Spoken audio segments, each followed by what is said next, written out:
വാടക വീട്ടിലേക്കുള്ള പൈസ കൊടുക്കാൻ മാസാമാസം 5000 രൂപ കണ്ണടച്ചു തുറക്കുന്ന വേഗതയിൽ 5000 കൊടുക്കേണ്ടി വരുന്നതിന്റെ പേരിൽ 1000 കുടുംബങ്ങൾ കണ്ണീരണിയുമ്പോ ഉള്ളതെല്ലാം ഊട്ടിയുരുക്കി ഒരു നല്ല ഭക്ഷണം പോലും കഴിക്കാതെ മക്കളെന്നും കുടുംബമെന്നും പ്രതീക്ഷയോടുകൂടി ഒരു വാപ്പ കുടുംബത്തിന് വേണ്ടി അധ്വാനിക്കുമ്പം മക്കളോട് പറയണം, വാപ്പ എല്ല് വള്ളമാക്കുന്നതും വാപ്പ ചോര നീരാക്കുന്നതും അത് സ്വദേശത്താണെങ്കിലും അങ്ങ് വിദേശത്താണെങ്കിലും മക്കളെ വാപ്പാന്റെ ഒരു ഉറുപ്പ്യക്ക് കോടിന്റെ വില കൊടുക്കണം മക്കളെ എന്ന് മാര് പറഞ്ഞു കൊടുക്കണം.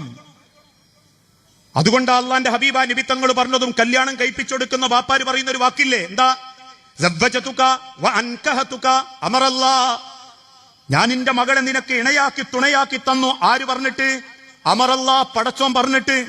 പടച്ചോൻ എന്താ പറഞ്ഞേ?